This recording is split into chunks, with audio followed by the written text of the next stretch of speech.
handles. Man, it's picked up. Williams. Williams on the run. There goes Cincinnati when they needed Caleb Williams to beat Caleb Williams. There goes Caleb. Clock line's under 4. End zone wide open. Especially on that possession, they couldn't get him down and through this weather. Williams a deep drop, lets it rip. He's got Burden. Second down. Brian Burns, he fights for the fake. Right there, I thought he was going to put it on. Williams running. Polkamet turns into a blocker. Williams into the end zone. To get that ball. Look at the block. I hope everybody enjoyed that clip. I know I had it up, I think, the day of the game, the day after the game, and a lot of views on that one. So, Dave, I know I could hear your mic because you're not muted. Oh, sorry.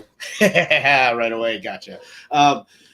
One of my favorite things about that video, though, if I could just share it, and it's funny because, like, we've gotten to a point now where I make these videos where it's now back to, like, an art form because I'm so comfortable with the process, right, that it's not just about spending the time to make the video to just get it out there. Now it's easy enough for me to make the video to where I can add my touch. And I got to tell you, I'm a bass player, but early on I played trombone, and I just have this love for brass. Like, that powerful brass instrumental is one of my favorite things. And so when I made that tune, I was just like, yeah, that is just me in a nutshell. So I hope everybody enjoyed it and liked it. But yeah, so I wanted to start by talking about exactly what the title is, the 6-3 Bears and what is ahead. Now, at the beginning of the year, I predicted 6 wins total for the entire year, right? So I think a couple weeks ago, I told you that that's going to be wrong. They're much better than that. And here we are, 6-3, right? So, David, I think, like I've been saying the last 2 weeks, like I think we've both been fairly consistent with where we think this team is at. I think our differences are in optimism of what's to come for the future. I think this thing's going to play out and turn out to be pretty damn good. And, you know, I think last week, same thing, wasn't perfect. There's still plenty of areas that need, you know, that where we need growth from Caleb, from the offense, from a bunch of different players. He got the job done. Like, clutch is clutch at the end of the day, right? And so, like, one of the things with Justin Fields that used to drive me nuts is like, yeah, you have this amazing play, but it's in the first quarter. Come fourth quarter, you shit the bed. Like, that same exact play is worth so much more. I go back to, you know, my early days here in Chicago when I first came to the city, watching Michael Jordan play. And one of the statistics that I always hear about Jordan, I'm not comparing Caleb to Jordan. Let me just put that out there, right? But it's just the best example of greatness I have from my experiences here. And it was that statistic about the shots at the end of the game. Like, he's made, I mean, I should have pulled it up. He's made like 200, but he's taken 5 or whatever it is. You know what I mean? But everybody always talks about the 200 you make. And I bet you the ones that he made came in moments where they're worth more. Like, you make them in the playoffs, you make them in the finals, you make them when it counts, your clutch, right? And that's why, like, you can miss them in the regular season here and there, and you can still live with those things. David, this team's winning. Like, it's not pretty, it's not great. There's lots of areas that need improvement, but at the end of the day, I think they're going to reach, like, the maximum of the potential that I thought they had at the beginning of the year. Like, 9-10 wins is like about as good as I thought they could possibly do this year. And I think might hit that mark. Yeah, I mean, I don't disagree with anything you're saying. I don't think anything is. I don't even think the perspective is that different. I think it's fun as fuck to be 6-3. Let's start there. It's just fun. It's just more fun. It's nicer. It's better than being the opposite. It just is. Especially in a year where you're not playing to, like, get a draft pick or whatever, or right. There is still certain aspects to this where would you sacrifice like 2 wins here? Like, would you rather be like 4-4, but Caleb was like throwing 350 a game and like looking like, you know what I mean? Like, everybody, I think, mostly would still appreciate that. But there's ask anybody in my friend circle. I am so excited by any playoff sports in my house that I am ecstatic to get it. So like, trust me, first game Saturday, Bears, whoever, I'm gonna be watching the fuck out of that thing locked in. So that's fun. Secondly, like this team is definitely better at some things, and Ben Johnson has just proven that he's good at coaching up a certain level of this team, where there's consistencies, and that's nice. It's not, you kind of do have an idea of what this team is by now. I would say I have a pretty good idea of the feeling for this team by now. Is it perfect? No, but it's probably ahead of schedule. And when you say like optimism still, like, right, like the forecast for us, like maybe the main difference for us is optimism. I'm super optimistic for next year. I'm much more already optimistic for next year. Like, no offense to anybody who's like on the bandwagon. I'm super pumped to be 6-3. I do predict at this point, not predict. It's just like statistically you're on track for a playoff spot. You're on track for 9 to 10 wins.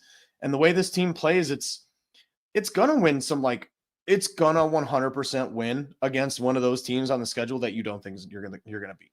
The way they play, it's just scrappy. Some of it is luck. Some of it is scrap. Some of it is, just confidence and the vibes of the coach and how the team is playing. And they just don't quit, which is always nice.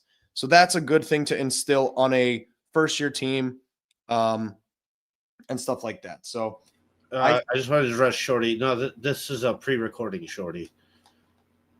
That's why your comments up here. No, but so the optimism is still there. It's just more so. I'm definitely long-term optimistic. So far this year, I think this team has kind of. I mean, I think we can agree. Like, I think they've kind of peaked a little bit this year. I think this is about as good as I expected it to be. If it gets better than this, I'd be kind of shocked. Right? If it got better than this, the only way it gets better, and let's be honest, because I'm not trying to like shit on Caleb after last week too much. The only way it gets better is if the one missing piece of your team is like if the offensive passing game, and blame whoever you want for it, just starts to click. Like you can blame whoever you want after last week. There were some missed catches, there were some missed throws. It's blamable, but like so far, it's just not. It's not very smooth, but I do think the one aspect of this team that if they get it down by like week 12 and like the passing game is rolling, you can 100% like count me in. Even I'll be on board for like a playoff upset. The way it's currently going, there is a part of this team that's gonna falter and against good teams. Let's be honest. You've beaten like 6 of the worst 10 teams in the league, right? So can you consistently do this against good teams? I think that it's closer than people will predict. Like when the first time you're matched up against the Packers in 3 weeks, right? I think people are going to be like, oh, it's a blowout loss. The Packers didn't score 10 points last game. The NFL's fucking random and it's sloppy and it's weird. And the Bills just lost to the Dolphins and stuff. So it's going to be closer than you think. But I think overall you're doing what you need to do. You need to beat bad teams, inflate your record, hope you get lucky against some good teams, and in the meantime, figure it out. I do think there is a little bit of results-based bias based on the vibes of what I'm reading around, right? Like people going like, we're so good, we're this, we're that. We're results biased, right? We are a Jaxson Dart fumble and concussion away from probably not even having a chance for a fourth quarter comeback, right? Like if he finishes that drive and it's like 27, 23, ifs and maybes, right? Like for sure it's Jaxson Dart, but like up until then, I mean, I think you were format as in. Yeah. So I want to address this. So StreamYard's got this new thing where for mobile, it's got a separate window and a separate format setting. I have not played with it to adjust any screen sizes or anything, but apparently now it's like different on mobile than it is on online, which is weird. So I don't know, Shorty. I haven't really looked into it, but you'll see when you log into your StreamYard what I'm talking about. They changed a lot. So yeah, it's just settings for the stream. Yeah, whatever. But yeah, I just wanted to kind of mention that because it is weird. I'll play with it. I'll get it right. So yeah. So I don't know. It's fun. I think a little bit is a results-based bias. If you lose maybe one or two of these games that are close. The same way last year ended and everything was just like, it's a catastrophe. It's the everything, the wheels are falling off because you lost a few close games, right? Like maybe it wasn't that much of a catastrophe. Maybe it was a little bit more salvageable, but because of the way it lost, everybody inflated it into it's a catastrophe. This team is one of the worst in the league. It's like maybe it wasn't as bad, and maybe this isn't as good. I'm trying to stay a little bit more middle just so I can keep the analysis a little bit more like stable. So if that makes sense. But fun as fuck to be 6-3. I mean, next week is Vikings. I think should be 7-3. Pittsburgh's next. Like you should win that one of the next two games. You should at minimum be 7-4 at minimum. Yeah, Shorty, I have pulled up a couple chats. So if you haven't seen them, it looks like they don't come through on the mobile versions. But David, you're right. And like, to be honest with you, the only real game where we got our asses handed was against the Lions, right? And they're probably the most complete team at a very good part of their season when you face them. They're healthy and everything. And so, that, and we saw what happened there, right? Like, you didn't even get a chance for your fourth quarter comeback. You were already benched by then. Like, they are a legit ready to go team. And I think that's one of the reasons too, like for this year to ultimately play out with a Super Bowl victory, like too much needs to happen. Right. So I am going to be very satisfied with where this team winds up. And I'm with you. I will be even more excited for what's to come next year because this thing has shown a lot of good signs. And at the end of the day, what I mean with Caleb, and like for me, it's not the stats, it's the moments and things like that. Dude, Zacchaeus had 3 drops that game, right? And at the end of the game, instead of trying to hit him on a slant, he's having a bad day. Like sometimes people just have, dude, you just put it on your back, took it in yourself, carried the team. Like that was a good moment. You know what I mean? Like, and I think a lot of the guys believe in him, and I think listen. We keep going back and forth with Carl. When they lose, it's everything else except for Caleb, right? But I mean, it's not necessarily wrong because I think where you're at with Caleb is you're not losing games because of him. You just necessarily weren't winning games because of him, right? So when you did lose, people wanted to point to the things around Caleb and say, well, it's not Caleb, but he's got the potential to carry you and do more. Whereas, that's why you draft him number 1 overall. However, I think you're getting moments now where you see you can win because of Caleb. Like there have been those times. And I think the worst thing to happen for teams is, I always go back to this. Tom Otto said it. You need 3 things to win a Super Bowl, right? You need to stay healthy. You need to be talented. And you need some luck. And I think what we talk about all the time is when you're not talented and you win more because of luck, it gives you an inflated sense of reality. However, if you are talented and like you're just not healthy, dude, you'll take every lucky win. And it won't matter if you're the Kansas City Chiefs and this and that, right? Like, so there is a line where at some point those lucky wins just become, I'll take them. You know what I mean? As long as the team's heading in the right direction, which I think they are. There's definitely something to be said about like winning and the positivity that brings and the confidence. And I do believe that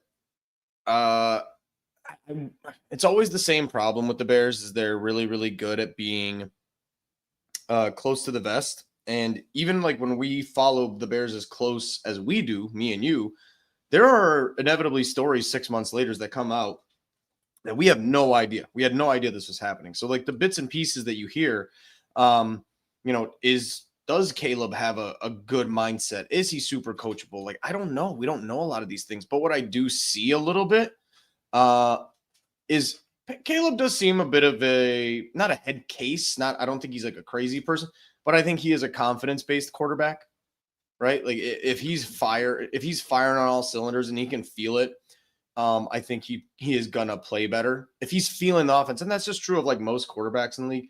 So I think there is something to just like, man, hopefully one of these games it just kind of clicks for him because he's feeling it and feeling confident to make decisions instead of thinking too much.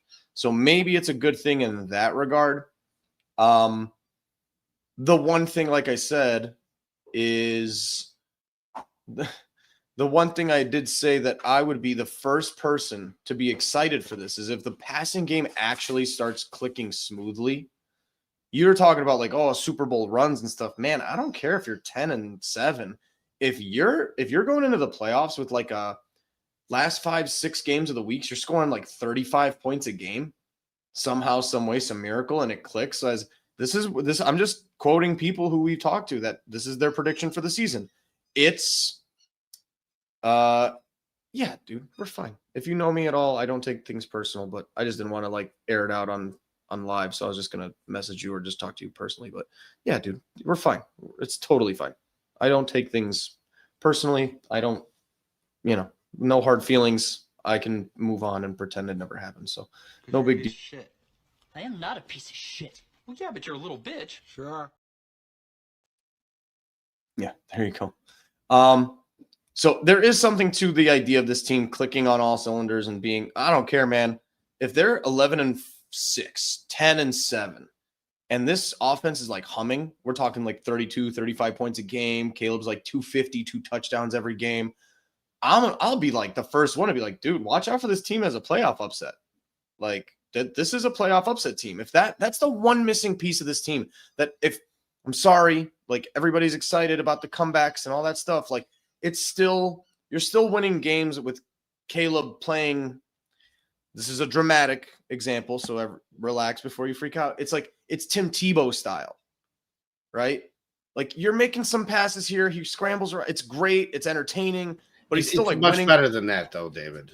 He's much better than that. Of course, that's why I said it's a dramatic comparison. I'm not saying, but it's more of I want to win as Caleb playing like a fucking dynamite Patrick Mahomes style. I want him to win, right? You know what I'm saying? Like even though Jaxson has had his 250-yard passing, 350-yard passing games while still using his legs. But right now, it's not Caleb Williams did not come in the league and everybody's like, watch out for this guy to have 60 yards a game scrambling and touchdown after touchdown scrambling. Like, I just want that piece of his game to solidify and be complete. And then I'll get on board as hard as everybody else is. But it's fun. I'm glad for him. And I think it's a good confidence booster. I just want him to I want those stats to not be 50% anymore. I get it. There's a lot of drops. It's fine. Whatever. I'm just saying it was 16 for like 30, 220, a touchdown. Something has to give. And at this point, you've got like you said, you've got good receivers. Something's off. I don't know what it is, but that's why I'm trying to keep it vague. Once the offense starts clicking, the passing part of this, dude, you have one of the 5 best running games in the league. You have a very Kansas City style defense. They bend, and then bam, turnover, and it's game changing. You have a solid special teams. We won't talk about kickers right now, but the fact that Cairo Santos still has a job is a fucking travesty. Put it in Jake Moody the rest of the year. I don't care. But if the passing game becomes like, if not the strongest part of this team, but like the second part, right? Because right now it's like running game, defense, special teams, passing game are like the 2 phases of their team that are like at the bottom.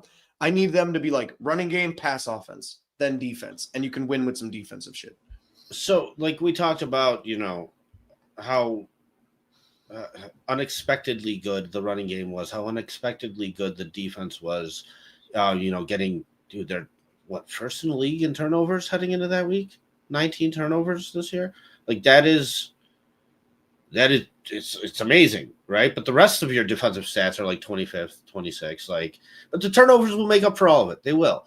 And I think that's why there's some optimism, because it's like, okay, when you get to the playoffs and you face some of these teams, well, the reason why I thought we'd be, struggling and losing games has actually performed really well. So even though it comes back to the means, it's still in the back of your head that like, no, this can pop. Like we could still have a 3 turnover game in the playoffs. We could still have a 100-yard rusher in the play, because we've done it in the regular season, and you know what I mean? So we've achieved those things, and therefore it's a possibility. And when it comes to the passing game, that's the one thing that I thought would be more ahead than it is, but same thing. If things come back to the means, like I'm still confident that will get better and get more smooth. And there is a lot of issues and there is a lot of things, but it is set up to get better.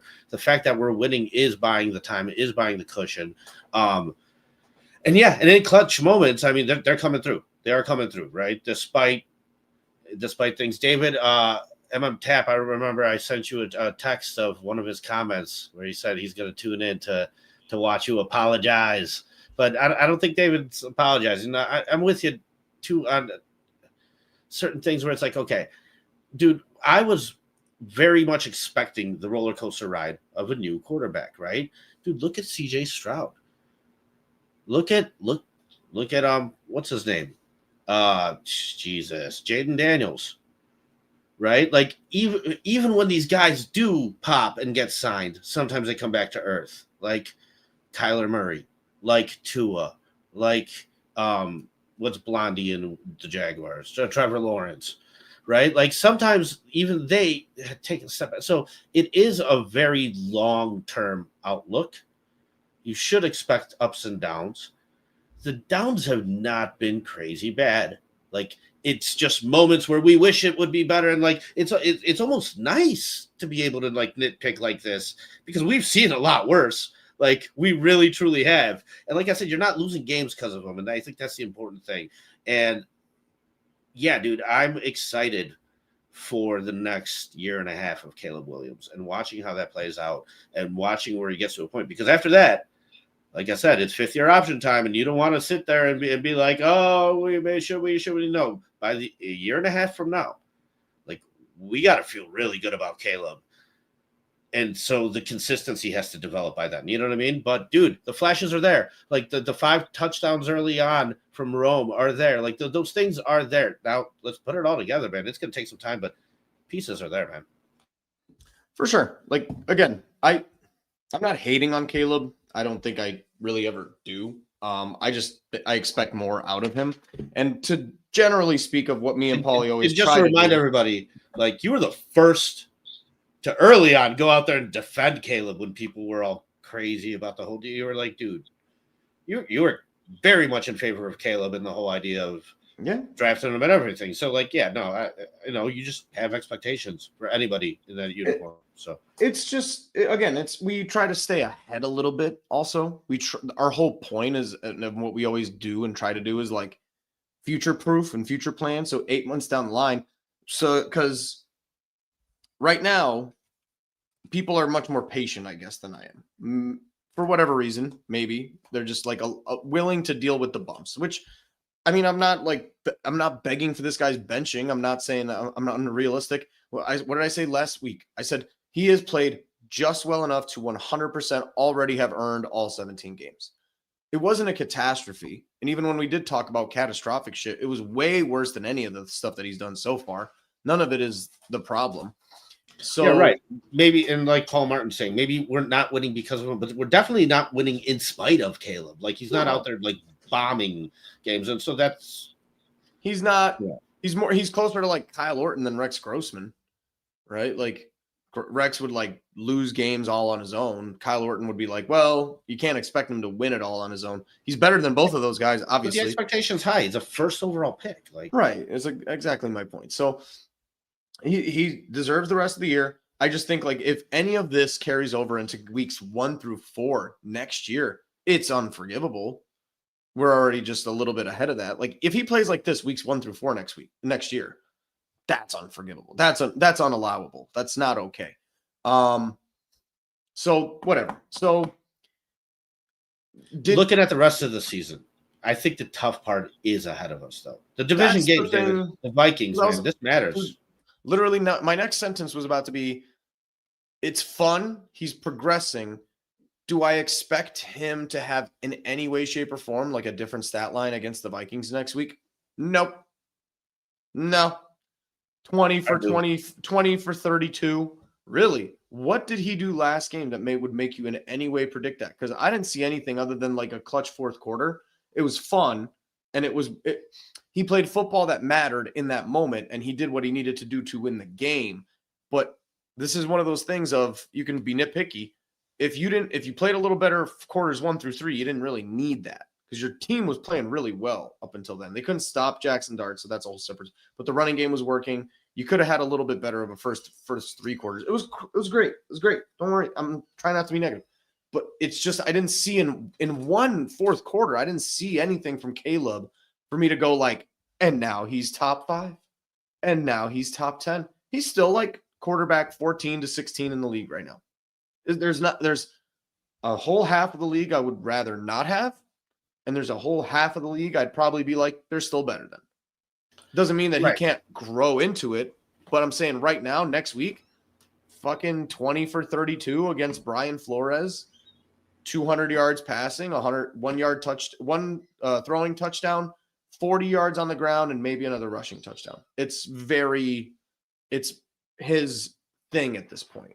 He's very stable at that. And dude, and as of right now, it's not a terrible floor, man. It's not a terrible floor. And you look at the first matchup against the Vikings, right? 27-24. We also missed a field goal. We both said it after week 1. We felt the special teams lost them that game. However, there were things that the offense could have done better, and this and that, whatever. You look at last week's, there were, like I said, 6 drops. On top of that, 3 fourth down conversions failed, right? Like, so we could get into our personal preferences on scheme or on philosophy, or we could just go with, okay, agree or disagree. This is what Ben Johnson is. This is what Ben Johnson is going to do. He's going to go for it in those moments, especially when your kicker is Carlos Santos and you're playing at Soldier Field in that kind of weather. But at the end of the day, like, that coin's going to flip your way here and there, right? So, like, close enough of a matchup in week 1. I think the Bears are on the up. I think the Vikings aren't necessarily on the up. And for a team that had a lot of expectations, I think they're falling short. And it's starting to kind of get a little iffy over there in Minnesota. Dude, like I said, they should have not moved on from Sam Darnold. Like, they shouldn't have risked this, and they did, and now you're paying the price for it. And so I think it's a very winnable game. I think there is definitely a chance for the offense to come out and clean some stuff up and look better. The stat line you put expectation-wise, like, yeah, I mean, I guess, but, like, I am predicting a game out of the offense because I think it's time. I think they're due, and I mean, like, that's kind of where I'm at, and that's what I want to see, and so that's what I think will happen. I don't know. I think it's important, dude. Those division games, like we talked about, we're already 0-2 in the division, but if you could be 7-3, and 1-2 in the division, you're not in a bad spot, David. I wanted to ask you this real quick before you make your point and rebuttal, or just not rebuttal, but address what I said. I know you'll know this one. Last time Bears were 6-3. 2018. Okay. What about the last 3 times they were 6-3? 2018. What about the 2 times before that? 2016. No. Wow, hold on. 2018 would be Mitch. Yep. And then Is that the most recent one? Yeah, right? Huh? That's the most recent. That is the most recent one. And the 2 times we were 6-3 before that. 2018. I'm getting my 2000s mixed up now. Mm-hmm. Would it be 2012? No, a little bit before that. 2011?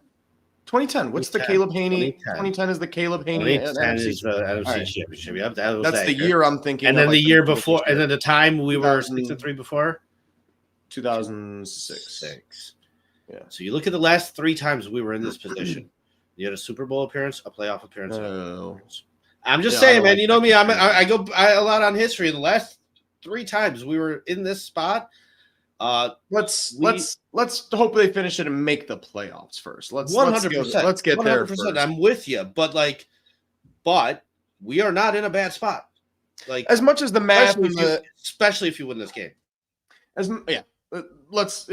You got to beat a division. First of all, what you're saying, which is like, I see them cleaning it up. I see them doing this. I see them doing that.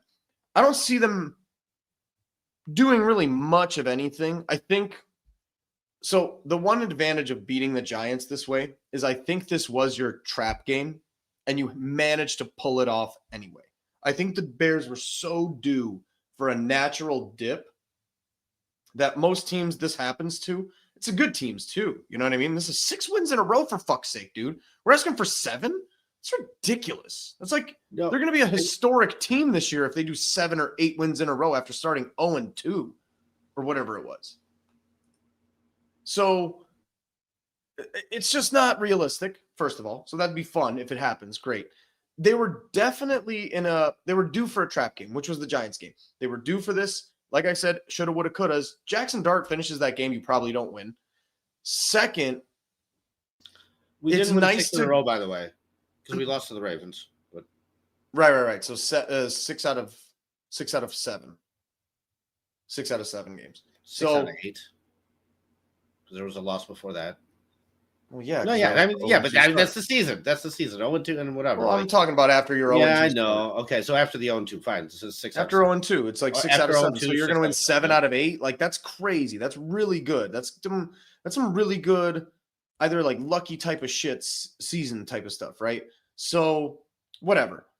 They were due for a dip game. The Giants game was the dip game, and they ended up somehow coming out of it. I think it's a good wake up, shake up kind of call for them as a team. So like you said, just naturally, I think they're going to play better in Minnesota in a dome than they did, last week in a rainy game, blah, blah, blah. So that's all well and good. The prediction of the stat line, you're saying like they don't lose because of him. I don't think Minnesota's that good. I don't think JJ McCarthy's that good. I think you're in a better emotional and mental state than the Vikings are. So I do think that what I predicted in terms of the stats is good enough to win the game.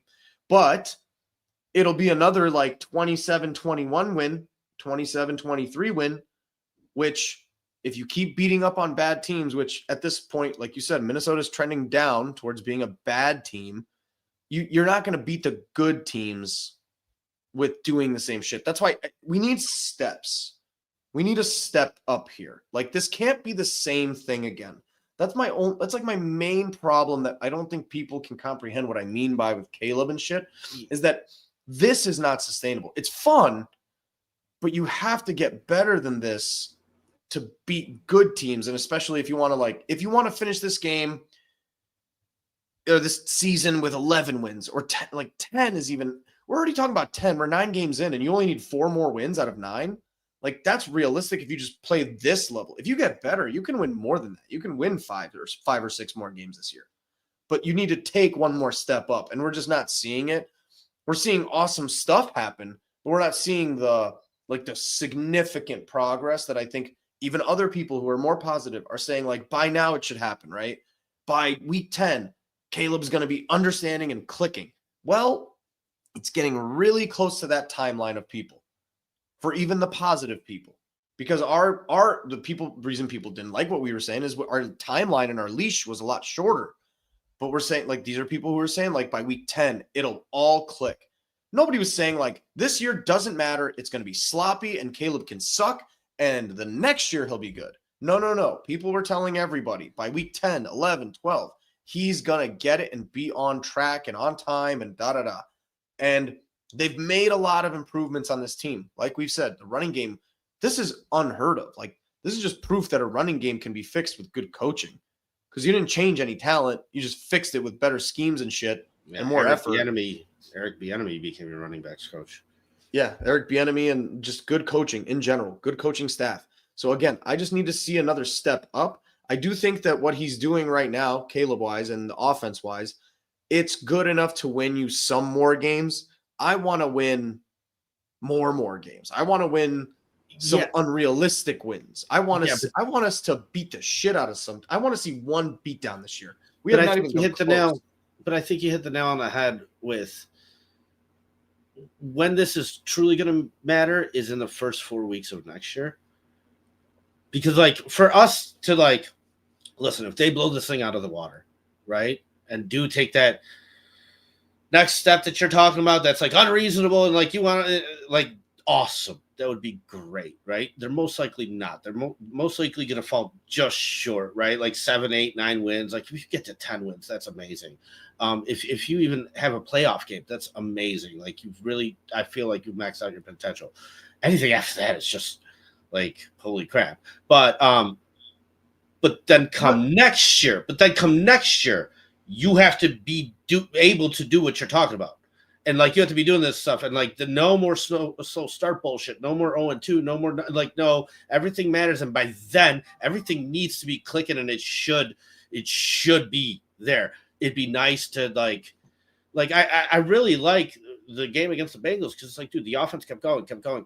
Like, dude, it's nice to see that. It's nice to see you're capable of doing that. Yes, I want to see it more. I want to see it more consistent, but like it has to be figured out and like executed. I have like 2.5 first points. 4 weeks. Yeah, first 4 weeks of next year are going to be super important for the future. They are and they're not, though. Here's why. Like you talk about these windows being open for such tiny amounts of time. And you're talking about 6-3, and when's the last time they were 6-3 and yada, yada, yada, right? That shit matters, combined with the fact that it is getting close to, like, if we're making excuses and we're still not there in week 15 and we're still haters because we're not patient enough, right? Like, that's the point. I want to, against Minnesota, if you want me to hop on this train, go up 21-7 at halftime. You want me to hop on this train? Be up 21-7, be up 24-7 at halftime against Minnesota or against Pittsburgh, and have the best part of your offense perform early. The reason I say that too is, Paulie, hold on, but because the time is running out of, okay, well, he still needs to learn stuff. The other part of that is, okay, cool, weeks 1 through 4 matter, right? And knock on wood, but we're saying they get off to a hot start. Caleb's rolling, tears his ACL. Right, week 5. So it's like these windows do fucking matter. Like these windows super matter because if you are 7-3, or even if you win ugly 7-3, then you beat Pittsburgh and you're 8-3, and you're in an 8-3 window, and you can't pull it off because the strongest part of your team is performing the worst. That is a wasted year. It is icing on the cake. I get you. It is 100% a cherry on the sundae. But the same way our expectations, like me and you, we drop our expectations when we know something's not going to go right, then you have to elevate your expectations and say, this is not good enough. If you want to compete in the playoffs because you're 8-3, don't be the team that's frauds. Don't be the team that has like 11 wins. You're in the wild card spot, and you're in the Saturday slot game at 3:00, and everyone's betting against the fucking dude. Rams, I don't want to be Minnesota with. You know what I mean? I don't want to be Minnesota with Kirk Cousins. I don't. That's what I'm talking about. So that's why, like, I it's not me shitting on Caleb or wanting. It's that I don't want him to be like an excuse for why you're in the playoffs as the 7 seed and you get bounced because every part of your team was doing well, but by week 20 of the NFL season, he still didn't get it, and people weren't patient enough. It's like, because by week 20 in a full playoff season, your weak link can't be this guy. It can't be. If they lose on defense, I can live with it because Matt Stafford lit them up. This defense was supposed to suck. If they lose on a fucking field goal, I might kill myself, but it makes sense because we're trying to warn you about Cairo Santos. So it makes sense. But like, it does not make sense if you're matched up against the Rams and you got to go to LA and Caleb comes out and throws for 175, 1 touchdown, no picks, and a rushing touchdown. Like, that's just not good enough in week 20. I don't care if it's his first year. Like, that's all I'm saying. And it's a long ways away. All of this could be completely pointless to talk about. But if you want me to hop on the bandwagon and the train, like, get me a game where in the next 2 weeks, you're playing Minnesota and Pittsburgh. Not great teams, not awful teams. Good teams, decent teams, mid teams. I want you to beat the shit out of one of them. Like, you want me to hop on the train? I'll come on here the next Wednesday and be like fucking painted half blue and orange and be like, fucking let's go. This is the year. We're going to do it. But right now, it's not there. And I haven't seen it yet. I'll hold you to that. To make the chat happy, we could get you a sign that says, I'm sorry. Dude, I was wrong. I'll tattoo it on my forehead. I'll put a temp tattoo on my forehead. So like, okay, I hear you, but here's the thing, dude. It is the NFL, right? So like, style points only matter so much. I get what you're saying though. It's not about style points. It's about like checking those things off and knowing you're going to come across those situations when you do face real teams in the playoffs, right? So you need to have that stuff figured out, and you got to be able to execute it, and you got to be able to execute it properly. We've seen very small amounts of that, right? So I get what you're saying, but like to me, the win is worth more than 21-7 at halftime. You see what I'm saying? So like if you have 21-7 at halftime, but you wind up losing the game, like shit. Like to me, like number one, come away from this and be 7-3, right? And then next is what carried the team and what needed to be carried. And I would love to see Caleb carrying the team more often than not, for sure. You know what I mean? But like, dude, yeah, no, the opportunity, like you said, to take control is now, right? And so, dude, we harp on every loss because we know that Vikings game in week 1 could have been a win. We know that Ravens game was an opportunity for you to snag one, right? Like, dude, it's rough, but like, yeah, dude, you get this one, it's going to be interesting, man, if you're 7-3. So the other thing is Shorty was right. In 2011, we were 7-3. We were 6-3 to get to 7-3 when Cutler broke his thumb. So the last 4 times, in 2011 was the one year that the outcome was different. We missed the playoffs that year. We wound up 8-8. After starting 7-3, we watched this team go 1-5. We lived through that. We understand what inflated success is and how short it truly lasts. Like, so even at 7-3, we've seen it fail, right? So like, that's why you want it to be real. That's why you wanted to go according to a plan. That's why you want it to be executed. I agree with you. Like that's the ultimate. That's my point, man. Victory, like my standards are not this low. It's nice. It's cherry on the sundae. Arguably, everything at this point's already cherry on Sunday, is it not? Based on what me and you thought, right? So it's not. That's not the point. Is that again? My expectations move a little bit, and sorry if my expectation includes Caleb Williams like being good, like really good. He's good right now, but I mean like really good. I want him to be when he's in the playoffs. I don't want him to be the worst quarterback in the playoffs. If they make the playoffs and you've got Sam Darnold, Baker Mayfield, let's just talk about the NFC. Jalen Hurts, Matt Stafford, who are the other wild cards? Like Jordan Love, Jared Goff, Caleb Williams. He is by far on that list the worst, right? As of now. As of right now. But he still has, yeah. Right. By the end of the season, I'd like him to be in a category that's like, he's better than Jalen Hurts. Jalen Hurts is mid. I want him to just like flat out prove he's better. Right now, he's definitely not. Yeah. And so, it's interesting because we talk about the last times we were 6-3. So in 2006, after that Super Bowl appearance, you didn't make the playoffs again until 2010. And so in 2010, you went 6-3 again. You got to the NFC Championship. In 2011, you're 6-3, 7-3, and you missed the playoffs. You did not make the playoffs again until 2018. You were 6-3 then, and then you have not made the playoffs after that. I mean, I know you did. You did make the playoffs with Nagy twice, but like, what I'm saying is, a lot of those years where we were 6-3 were followed by not even making the playoffs, right? So they were like spikes of good. Right? Like you're 6-3, like it's a good season, everything rides on this season, because after this, we suck again, and like we're not making the playoffs for 5 years or whatever.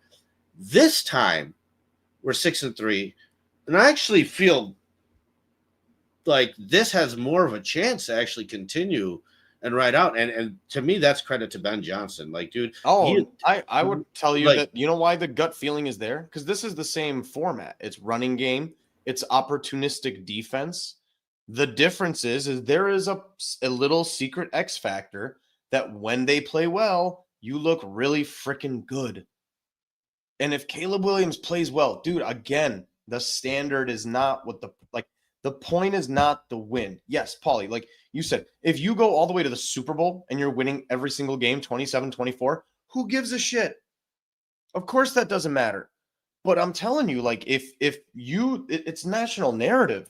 Right now, the Bears maybe are next to the Broncos as people who are like, yeah, these are good teams. They have inflated wins, right? But nobody's like really scared of them, right? The Broncos are like, whoa, 10 points, 10 points for the Broncos, and they're winning games. Like, nobody's like terrified of the Broncos. They're still like not. They have 8 fucking wins, man. Yeah, there's Good talk. team. There's talk about them moving on from Bo Nix. That's what I'm saying. So, like, you can be good. You can have a lot of wins, and there could still be a major problem with your team, right? And I'm not saying Caleb is the major problem, but he's a completely, like, week-to-week unknown X factor. And all I want right now is I want a little bit of national narratives.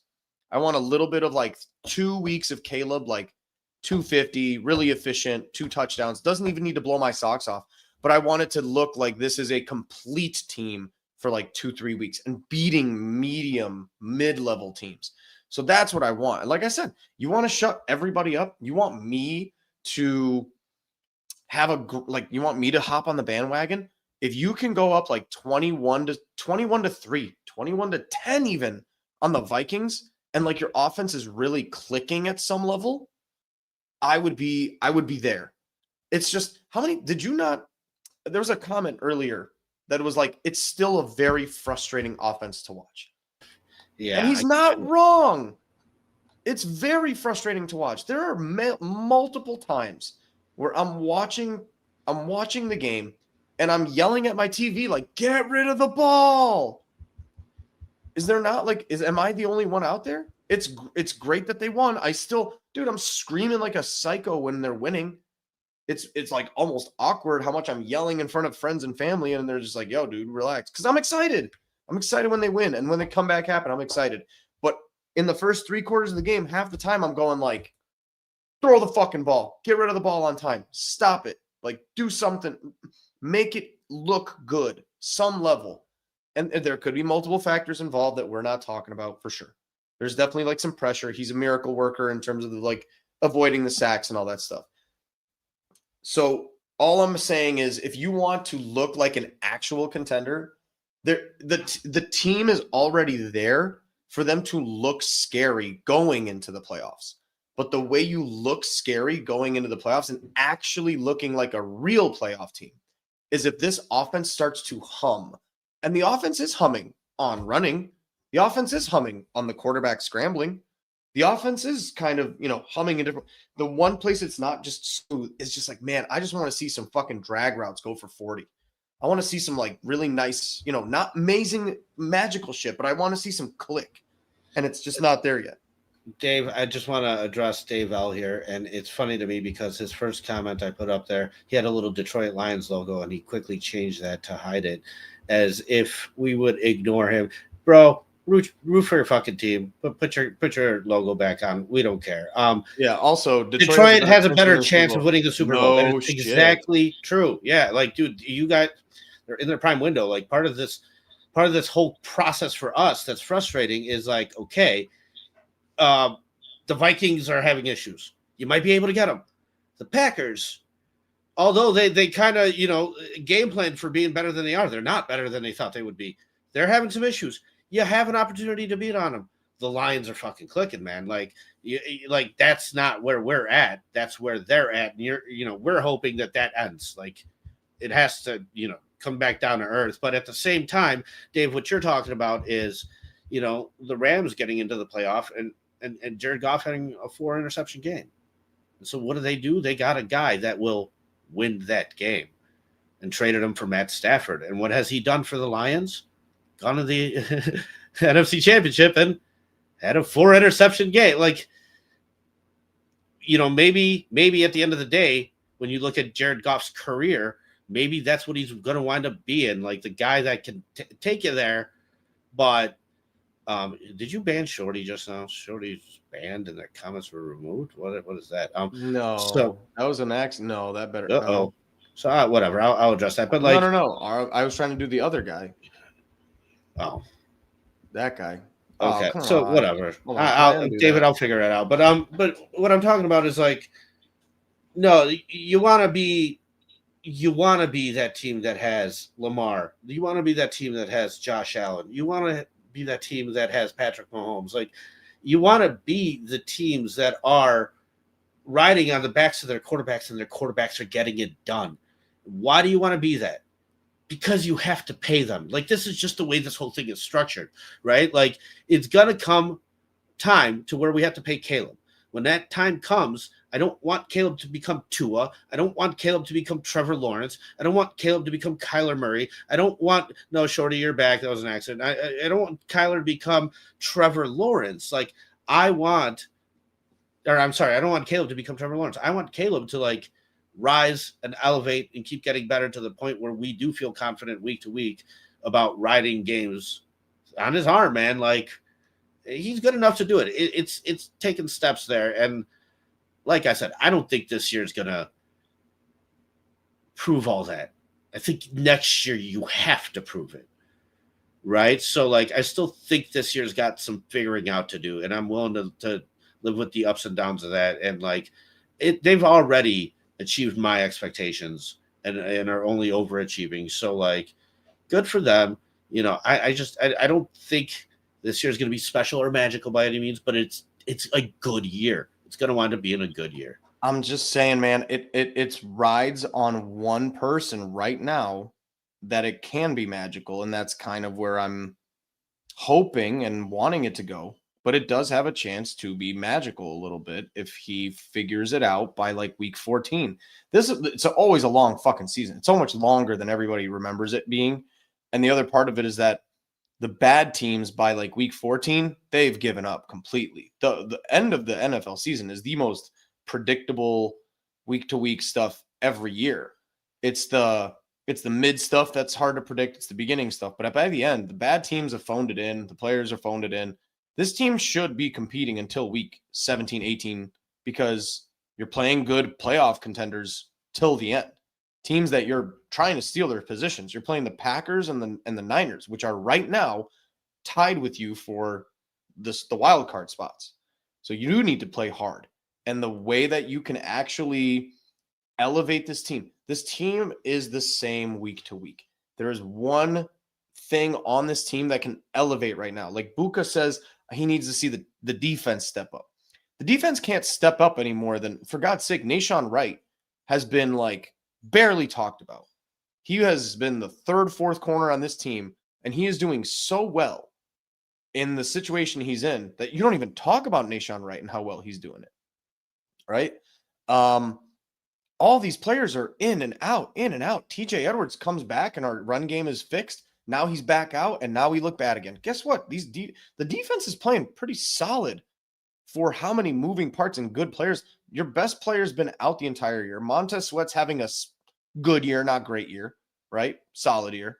So it's happening. Like the other teams, other parts of this team, there's no way for this team to elevate any further other than a natural progression of quarterback, which is what I've been told was supposed to happen, right? And that's again where I never thought of it. I agree the progression always had to happen and it should happen.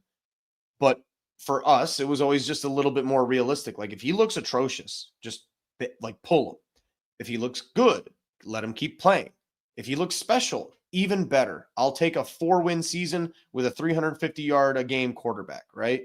So it's all, and part of it is eye test. Right now, the eye test is, this is not a scary team in the playoffs. It's just not. That's the eye test. They have one thing on this team that can naturally just slot into the role, and they become better. And it's not like some, instant overnight fix, but it's just like, dude, if this guy can continue his way up, and by week 14, 15, 16, be a really good fucking player on this team and be, throwing less, but more accurate, more consistent, the passing percentage going up, all that good stuff. This team is a legitimately potentially scary team. It's just, there's nothing else on this team that can come back or be fixed for them to look different or play different. And that's why these playoff windows matter. You just, you are being realistic of this team being icing on the Sunday team already. But you just presented a bunch of statistics about how many times this team had a 6-3, 7-3, 8-3 season and then never did it again for a year or two. So if you're 7-3, 8-3, 8-4, whatever, like, dude, that has to happen. And like Buka, I understand if this team is just scrappy enough to win every game 27-24, no one will say anything. But that's just not how they're built. But Buka, what we're talking about is like you go, 12-4 with Mitch. And what happens? You wind up not picking up Mitch's fifth-year option. But you went 12-4. So it's like, do you want to just go 12-4 just to go 12-4? No, what you want is the quarterback to progress and keep getting better. And those wins are great, and I care about them too. There's other things that need to happen as far as Mitch a even longevity. played well in the playoff that year. Yeah, he put you in matter. the spot to kick a field goal and win a playoff field goal game. He performed in a clutch moment that he was asked to perform. So did Tim Tebow. Mm-hmm. Right? Like, but at the end of the day, it doesn't matter as far as a long-term outlook, right? Long-term outlook, you're going to get the best results by, progress through your quarterback, man. Play through your quarterback, and that develops into a consistency thing, right? Like, it's fine. Josh Allen's career is fine. Like, he didn't start off the greatest. He had some bumps. He got to a point where, like, you knew when you did sign him after that year 3, right? Like, dude, that's where it's going to get to, and that's where I want to be at when that happens at the end of next year. At the end of this year, like, I'm already pretty happy with the way things have gone for this team this year. So like I said, for me, it's all a learning experience. I don't have crazy high expectations, but the opportunity's there, David. You're right. That window has creaked open. You want to squeeze through it? Go beat the Vikings. Go beat the Steelers. Could you imagine this team 8-3? David, come on, like that would be. But again, if they're 8-3 and they beat the Steelers 24-21 and they beat the Vikings 24-21, it's a very non-scary 8-3 moving forward. Yeah, especially if you wind up like 1-5 or 2-4 in the division at the end of the year, like, right? Like, yeah. So no, I hear you, man. But I really, if anything, again, more than anything, I want him to be good. I want him to be excellent. It's just not. I would like some of these people who say like progressions, it's happening and stuff like that. Buka's always really smart about this stuff, but like this year, is there no week where if he keeps at the same level, it's okay? There's no week. Oh, he's talking to Dave in the chat. Oh, okay, yeah. Oh, yeah. I saw Dave, and then I saw my name. Nah, Dave's trolling. He's just I told you, King, don't let him get to you. Yeah, don't. He's trolling. He's just a troll. So what Daniel Jeffries says, is this last of number 14? No, it's just, but your better players is Luther Burden for sure. For sure. So that's just, I think, I don't think the last of it, but I think you'll start seeing the, I think you'll start seeing that number transfer. No, and I think you'll just see him taking more time from Zacchaeus. So, like I said, I'd like to hear from some of the optimists. So is it just okay for Caleb to play like this the rest of the season? This is fine? Or does he need to be like above, like he needs to be creeping into top 10? To me, he needs to be creeping into the top 10 category by like week 15, 16. Because we're in week 11, Paulie. And we're still at like below 50%. This is what I was saying. Like we watched Rome come out pretty hot, Caleb and Rome, and then that connection died down. Like that was a nice little flash. Like that needs to come back, right? Like that needs to come back. You need to start putting all this together, and yeah, that those numbers do need to rise. Like I think he's at like 220 a game right now. You'd like to see it get up to 250 a game. You know what I mean? But is it like unachievable? Can it not? No. Like I think you're doing it. Like you're doing it. You're taking the steps. You're winning along the way. It's not perfect by any means. It is the NFL, though. Like, go out there and earn those wins, and like that matters a lot too. But I hear you, man. Like, we have the Lions fan in chat here. Like, when did the Lions get good? Well, they won like 6 in a row at the end of their shitty year.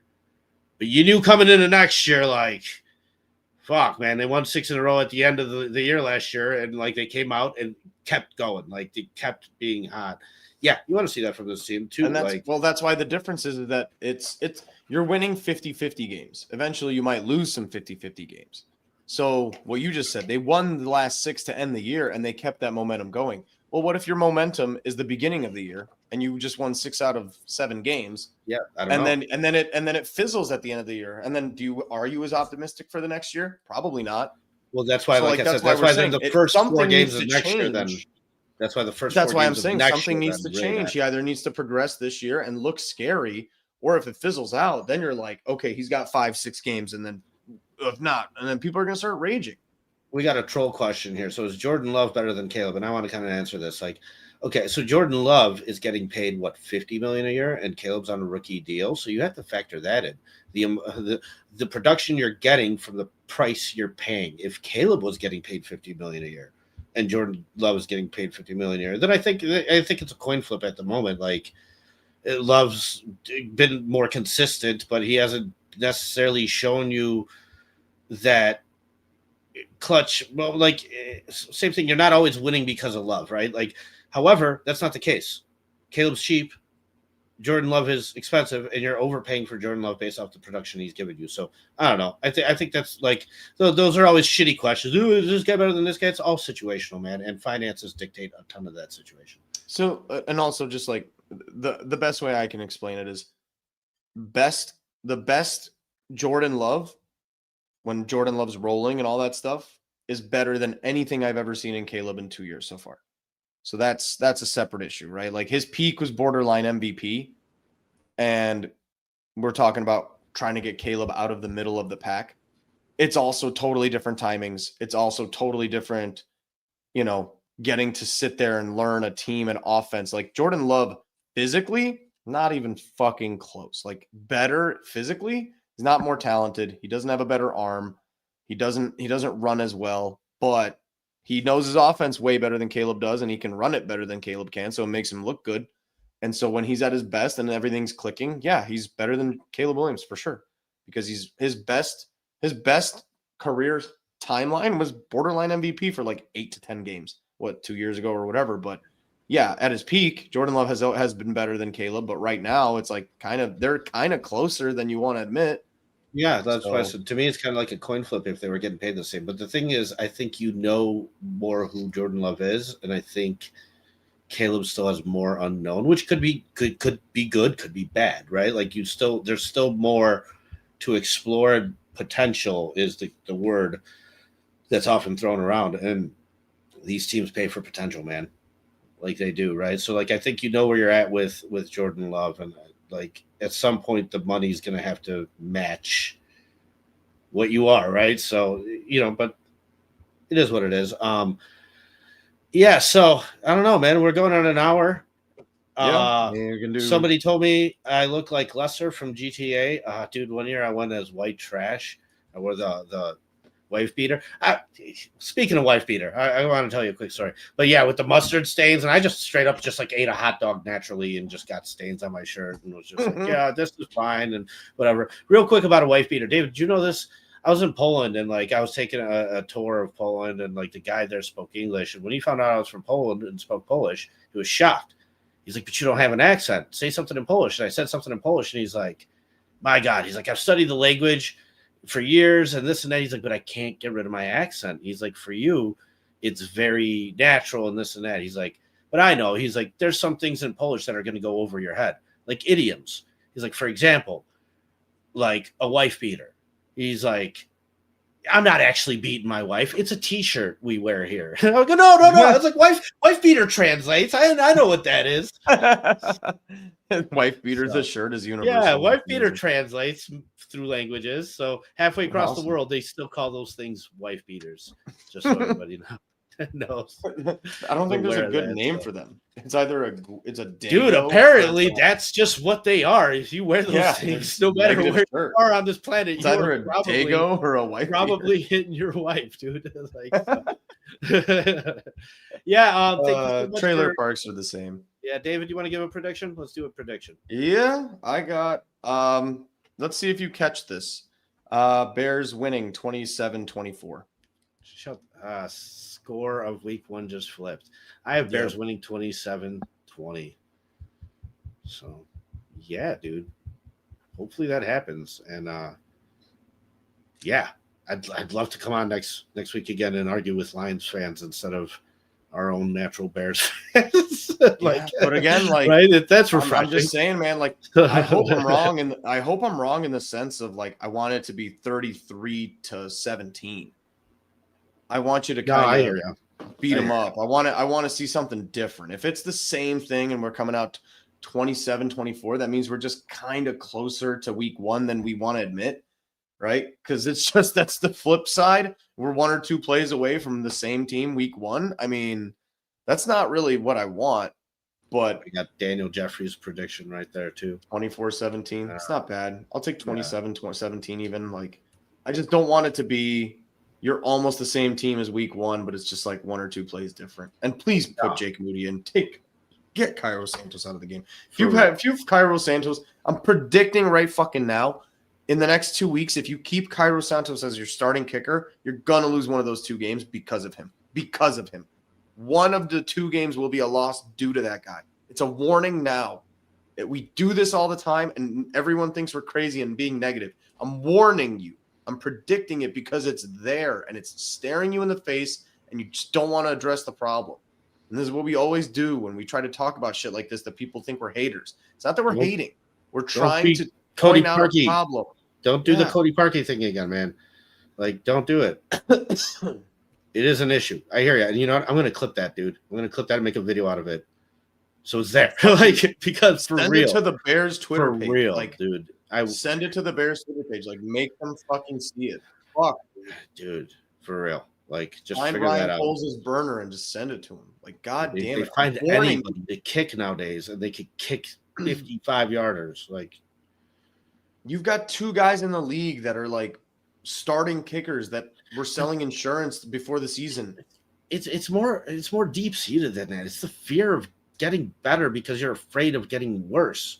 Like, and we've done this for a long time now. Where it's like, no, get better there, man. Like don't being so scared to get rid of your C+ because you're scared of a D+ is at that point just get the D+ because Cairo Santos is a C+ kicker.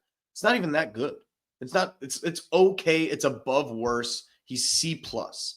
So if you go to a D- kicker at that point, at least you know where you stand. You have a dog shit kicker that needs to be fixed next year.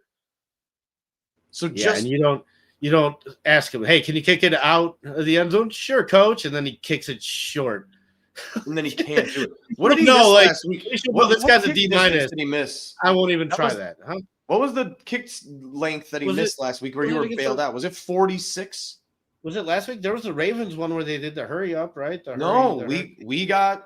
He missed the kick last week against the Giants that got called back, and they got another chance on the drive. It was like a defensive holding. That's right. And you want to talk about ifs, maybes, and shouldas? You should have lost that game on Cairo Santos. Because if you didn't get a fucking shitty hold from a shitty team on the shitty Giants, you're down 3 more points. No, I hear you. And giving the ball back. Last week one, missed the kick. Like, he's a fucking active problem, but it's just barely good enough where you can ignore it. It's kind of. Don't say it. Good night, everybody. Ready, start. Good protection. Lines it up for DJ Moore to the end zone. Touchdown! Take the shotgun snap. Late pressure fired. Ball reason. Moores out of time.